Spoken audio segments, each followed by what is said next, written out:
All right, welcome back to the lectures. We are now going to talk about the religious strife in England because when we left off, we were talking about the Netherlands and their issues with Spain and how they eventually won their freedom and kind of unite with England. And that's going to be something that we're going to talk about a couple different times throughout this course. And we're going to talk about what's going on religiously and politically in England. As before, we eventually get to the stuff that we're going to come back to England and their relationship with the Netherlands later on. But we kind of have to set the background a little bit. Now, this story really begins with Henry VIII, which requires us to rewind a little bit. He lived from 1491 to 1547, but he ruled from 1509 to 1547. And kind of beginning the Protestant Reformation in England. He is very, very interesting ruler, but it's the fact his tumultuous romantic life rather than his politics that kind of have kept him in the spotlight. You see, Henry is best known for his 6 wives and several mistresses that he kind of kept on the side. And if you took Civ 1 and that lecture about that, if it's kind of anything but boring, but I think that Henry's sort of crazy romantic life, kind of defines this guy. He's not a boring ruler, but he's got a lot of drama going on.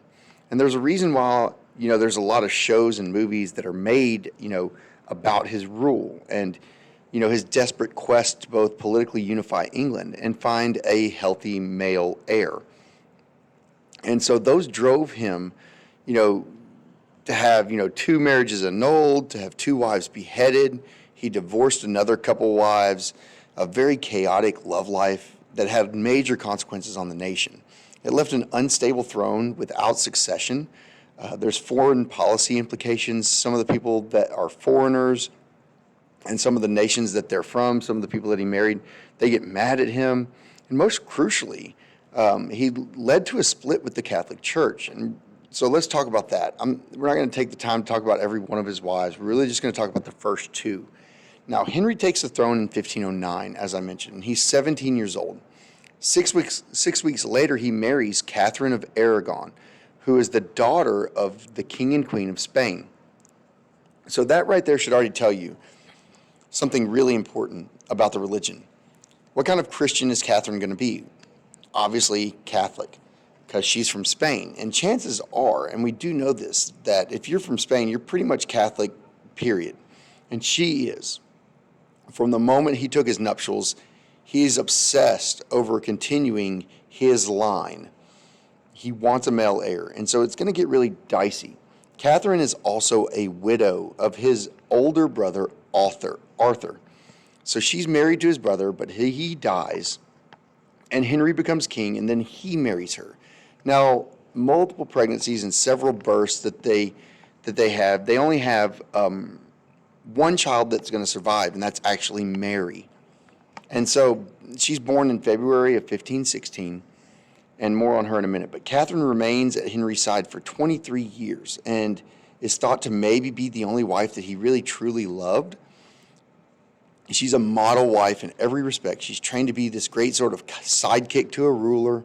She's from a ruling family of another powerful nation. Except for her, she doesn't do one thing in his mind. And that's, kind of the main thing to him, which is she does not bear him a son. Now, of course, we know genetically that it's actually the man who determines the gender of the child. It's the man's kind of DNA that does that. But in Henry's day, he thought that it was the woman who determined the gender of the child. So he gets frustrated with a lack of male heir. And Henry has this wandering eye. And he has a brief affair with Elizabeth Blunt, one of her ladies in waiting. And in 1519, she was taken in secret to the countryside where she gave birth to Henry Fitzroy, his only acknowledged illegitimate child and male. By 1520, he's also been developed, he's developed this kind of feeling and love for another lady, Anne Boleyn. And so eventually he seeks the Pope's approval for an annulment. He wants to annul his marriage to pretend it never happened with Catherine And his argument was that his marriage to Catherine was invalid because she was married to his brother, and that marriage had been, in fact, consummated before he died. And so Catherine always contested that. She said, no, they never slept together and all this. So the Pope refuses Henry's request. And then Henry's going to say, fine, I'll start my own church, the Church of England, which I'm going to be the head of. And you know what? I'm going to annul my marriage to Catherine. Because here's the key point. Protestantism has given him an option. He can be a Christian and a Christian ruler and believe in the divine rights of kings and that God made him king, but he doesn't have to be Catholic. And so Henry chooses to become a Protestant solely for political reasons. He's not interested in Luther's theology. He's not concerned with all those things. And there's a very powerful lesson there. It's really unfortunate truth when religion and politics mix, and it's why we try to keep them separate as much as possible. But you end up with things like this. So Henry starts the Church of England. Now, eventually, he's going to pass away, and the throne is going to pass on to Edward VI, who is the son of Henry and his third wife. Anne Boleyn didn't work out. He takes the throne at the tender age of 9. He replaces, the church. He kind of steps into this role. The Church of England starts looking very Catholic, and but Henry VIII had said, no, we're not Catholic, but it looked Catholic. They're still using Latin. And then Edward comes around and he says, no, we're not going to use Latin anymore for the church. And so he changes that. But the problem is he's very sickly and he actually dies at the age of 15. And so he doesn't really get to be that much of a ruler. And then it's going to pass on to the rule of Mary I. And then we come to the crux of the whole thing. The religious strife and religious wars that we are going to kind of deal with and talk about during this kind of time of absolutism and all of this stuff, and it comes in with a religious angle because Mary is actually the daughter of Catherine, his first wife, who is very Catholic, right? And she is going to restore England to Catholicism. She restores the Pope's, supremacy over the church in England. She is very bitter towards Henry and all that he had done, and what he had done to her mother with the annulment. And so she's mad at the Church of England because she sees it as an extension of her father. And so she says, we're going to get rid of this nonsense. And she says, hey, we're going to go back to being Catholic. She marries Philip, the second king of Spain. And we're going to talk about this, and it creates a very powerful alliance. Philip II, who is the king of Spain. And unfortunately for Protestants, Mary's biggest claim to fame is her legacy of ordering the death by burning of 300 Protestants who are not happy with, of course, the changes that she's making to the official religion. And it earns her forever the nickname of Bloody Mary. And you probably undoubtedly heard of that. So Mary starts this real religious strife, and it escalates what Henry had kind of started. But Henry wasn't persecuting people. Now, he did execute people left and right because, he had some sort of like petty personal grievance with people, but he doesn't round up a bunch of Catholics and kill them, whereas Mary does persecute Protestants very severely. And she doesn't rule for very long. They actually come in and kick her out, and the throne is going to pass on to Elizabeth I, who becomes one of the longest-running monarchs in British history. Elizabeth is very, very capable monarch. She's their best monarch in many respects. Since William the Conqueror, way back early on in Civ I's timeline. She had a renaissance education, which means she was very well-rounded. She was a patron of the arts. She had restored the Church of England,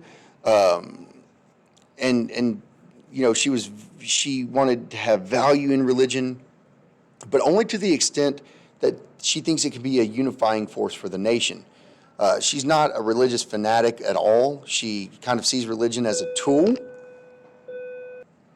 She is very tolerant with the other side, which in this case is the Catholics, and she's, again, very, very capable. It's under Elizabeth that the British will rise to the kind of the top of the ladder in Europe as the greatest empire.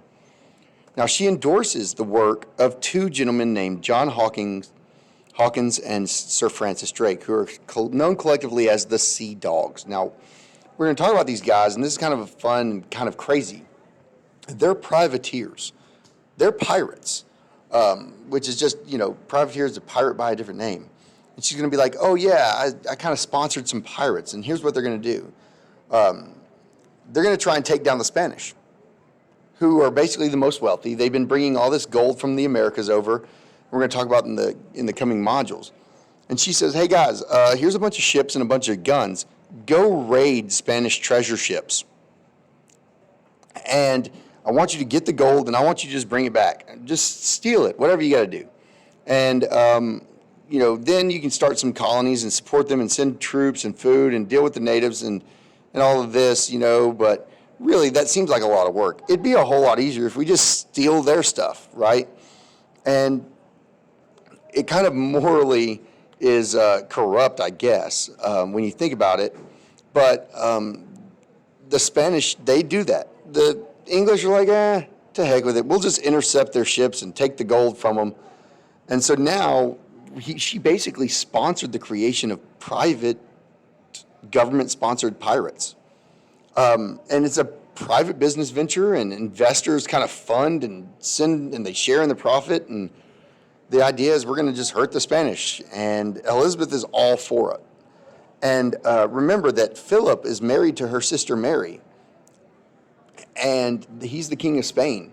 And so he really sees Elizabeth kind of as his main foe. And he really gets mad. The English won't be Catholic. They're stealing all of our money. She's paying these guys to rob us. Okay.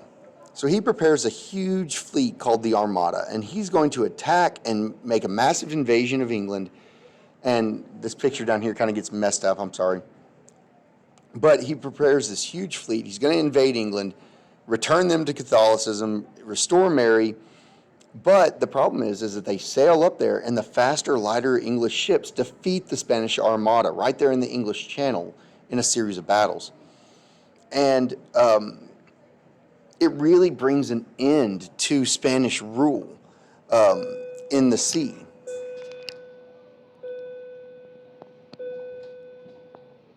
They tried to surround England. It didn't work. And it really ends up being a catastrophe, a total disaster for Spain.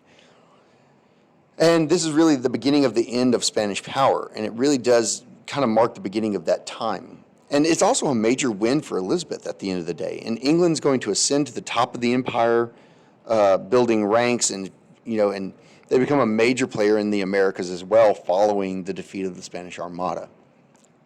And the rest, they say, is history. So Elizabeth sort of stabilizes things in England. We're going to talk about the religious wars, about the 30 Years' War in the next lecture, but we're going to wrap up here. And even though you kind of have to split it up into two, this really kind of worked together with the first lecture here. And it's going to end up being very, very kind of a messy time, right? And we talked about the religious wars in France. We talked about Philip II of Spain attacking England, trying to force them to return to Catholicism. And we talked about the Netherlands rebelling against Spain and gaining their independence in 1610. And so it's really, really important that we understand how religion was tied into politics and how all of these things kind of set us up for what is going to end up being the age of exploration, and how some of all of this is going to carry over into the wars that are going to take place over the next several hundred years in Europe. So we're going to stop here, and then in the next lecture we're going to talk about the 30 Years' War, which is by far the worst of all the religious wars, in the next lecture. Thank you.